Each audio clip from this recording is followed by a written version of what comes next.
राजस्थान के अलवर में मेरठ जैसे ही नीला ड्रम मिला और इस ड्रम के अंदर से भी मेरठ की तरह ही डेड बॉडी निकली। मेरठ में डेड बॉडी को सीमेंट के अंदर जमाया गया था और अलवर में डेड बॉडी को गलाने के लिए नमक का प्रयोग किया गया। अलवर की पुलिस की माने तो हत्या अवैध संबंधों को लेकर हुई है। अलवर ने मकान मालिक के बेटे और मृतक की पत्नी को पुलिस ने हिरासत में ले लिया है। दोनों आरोपियों से पुलिस पूछताछ कर रही है। अलवर के नीले ड्रम की मिस्ट्री को पुलिस ने कैसे डिकोड किया है, इस रिपोर्ट में देखिए। राजस्थान के अलवर में नीला ड्रम से सनसनी।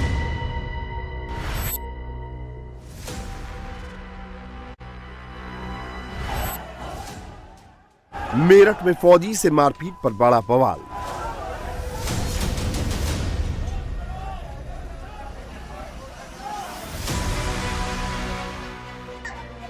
दिल्ली में बीच बाजार चाकू से गोदकर हत्या।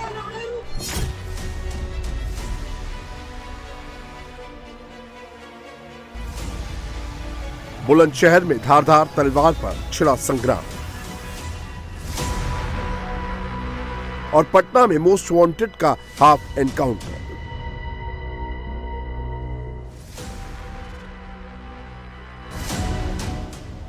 दिल्ली से लेकर राजस्थान और यूपी से लेकर बिहार तक क्राइम और हंगामे का ग्राफ अचानक से बढ़ गया है। अब हाथ पैर के साथ साथ हथियारों का भी इस्तेमाल हो रहा है। चाकू, तमंचा और तलवार लहराई जा रही है। लाठी डंडे से मारपीट भी हो रही है।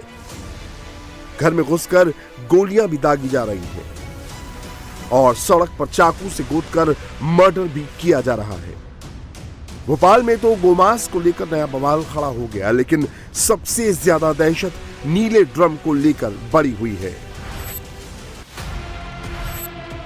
राजस्थान के अलवर में तो नीले ड्रम ने दहशत बढ़ा दी है। घर की छत पर रखा ये नीला ड्रम, जिससे पूरे अलवर में हड़कंप मचा है। एक बार फिर नीले ड्रम में लाश मिली है। एक बार फिर हत्या करके डेड बॉडी को ड्रम में डाला गया है और नीले ड्रम से डेड बॉडी होने का रास्ता खुला जब ड्रम से बदबू आने लगी। मकान मालिक ने पुलिस को इसकी जानकारी दी और नीले ड्रम की जांच हुई तो तेज बदबू और मर्डर का राज खुल गया।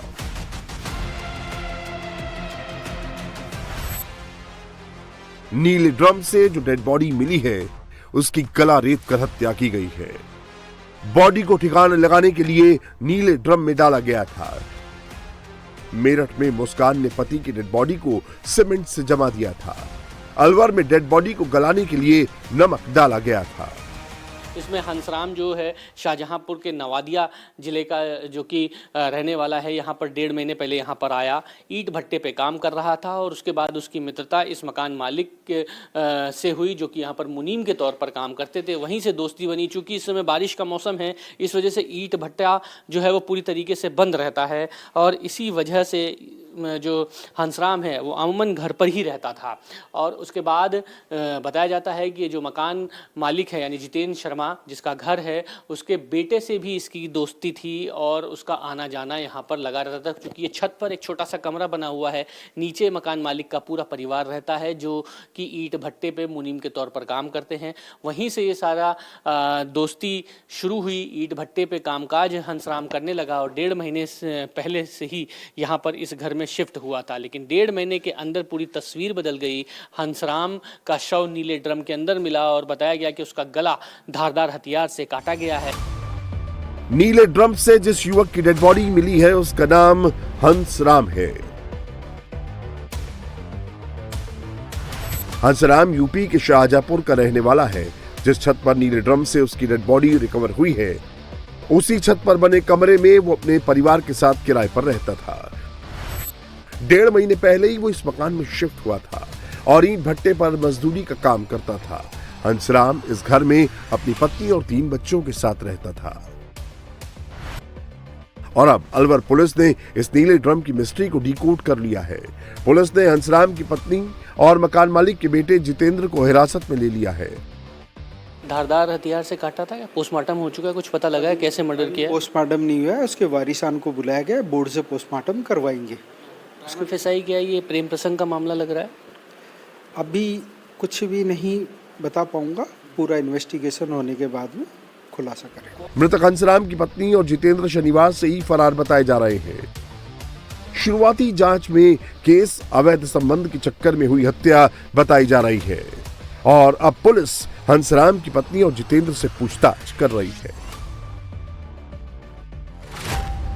मकान मालिक के बेटे जितेंद्र ने ही हंसराम को अपने घर किराए का मकान दिलाया था।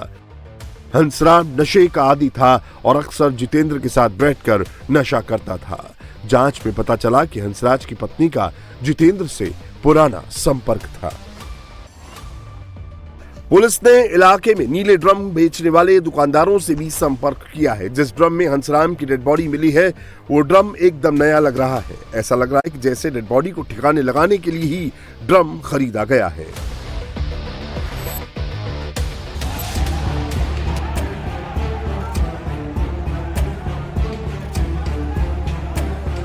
शीशे चकनाचूर कर दिए, बैरियर तोड़ दिया, जिसको जहां जगह मिली उसने वहीं हाथ साफ कर दिया।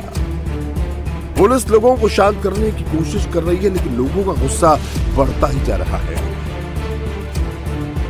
लोग टोल प्लाजा का नामो निशान मिटाने पर तुले हुए हैं।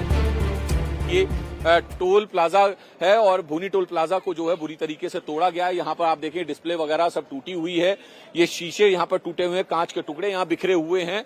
इधर भी अगर आप देखें तो उधर की तरफ भी जितने भी शीशे लगे हैं वहां पर वो उनमें तोड़फोड़ की गई है। जो टोल प्लाजा पर बैरियर लगे होते हैं, बूम बैरियर लगे होते हैं, उनमें भी तोड़फोड़ की गई है। हालांकि पुलिस लगातार जो प्रदर्शनकारी है उन्हें समझाने की कोशिश कर रही है कि वो किसी भी तरीके से टोल को खाली कर दें, लेकिन अभी तक जो ग्रामीण हैं वो अपनी बात पर अड़े हुए हैं। उनका साफ तौर पर कहना है कि जब तक कार्रवाई नहीं होगी आरोपियों पर सख्त रासुका के तहत, जब तक जो है वो इसी तरह से प्रदर्शन करते रहेंगे। फिलहाल आप देखें ये तमाम जो बूम बैरियर हैं ये भी यहाँ से हटा दिए गए हैं, तोड़ दिए गए हैं। लगातार गुस्से में थे जो ग्रामीण हैं, जिसके चलते यहाँ पर ग्रामीणों की भीड़ इकट्ठा हुई, जिनमें मैक्सिमम जो है कपिल के गांव के रहने वाले लोग थे। और फिलहाल आप देखें ये तमाम जो बूम बैरियर यहाँ पर टोल प्लाजा पर लगे होते हैं, टोल गेट पर लगे होते हैं, ये सब जो है गुस्साए भीड़ ने जो है तोड़ दिए। हालात इतने बेकाबू हो गए कि पुलिस के जवानों को हाथ में डंडा लेकर भीड़ को खदेड़ना पड़ा। तस्वीरें यूपी के मेरठ के भूनी टोल प्लाजा की है। अब सवाल ये है कि आखिरकार टोल नाके पर लोगों का गुस्सा क्यों फूट रहा है। अब उसकी वजह भी इस वीडियो से समझ लीजिए। 8 से 10 लोगों की भीड़ 2 लोगों पर टूट पड़ी है। कार से बाहर खींच कर पीटा जा रहा है। 10 सेकंड के भीतर कम से कम 50 थप्पड़ और मुक्के बरसाए जा रहे हैं। तभी एक शख्स दौड़ते हुए डंडा लेकर आता है। दबंग पोल में पीड़ित के दोनों हाथ फंसा देते हैं और उसके बाद डंडों से पीटा जाता है। जिससे मारपीट की जा रही है वो सेना का जवान है और मारपीट कर रहे टोल नाके के कर्मचारी हैं। सेना के जिस जवान की पिटाई हुई वो श्रीनगर में राजपूत बटालियन में तैनात है। जवान कांवड़ यात्रा के दौरान छुट्टी पर आया था, वापस ड्यूटी ज्वाइन करने श्रीनगर जा रहा था।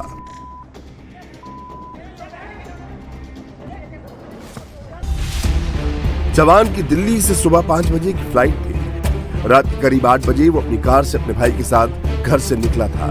जैसे ही कार मेरठ करनाथ हाईवे की भूनी टोल पर पहुंची तो वहां लंबी लाइन थी। सेना के जवान ने टोल कर्मियों को अपना आईडी दिखाया और रिक्वेस्ट की कि उसे जल्दी जाने दिया जाए वरना उसकी फ्लाइट छूट जाएगी।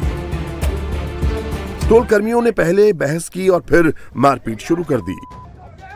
दबंगों ने सेना के जवान के साथ साथ उसके भाई को भी पीटा।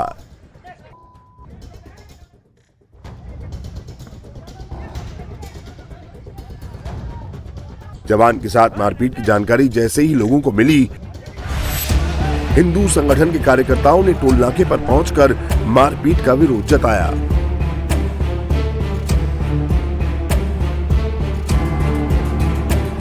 एक फौजी को यहाँ से बांध कर मारा गया, बहुत शर्मनाक घटना है। तो हमारा क्षेत्र है, हमें जानकारी है कि यहाँ आए दिन हर दूसरे दिन किसी न किसी के साथ घटना हो रही, और अगर गाड़ी में परिवार है तो उसके साथ बदतमीजी जरूर कर रही है, क्योंकि गुंडे पाल रखे इन्होंने टोल वालों ने।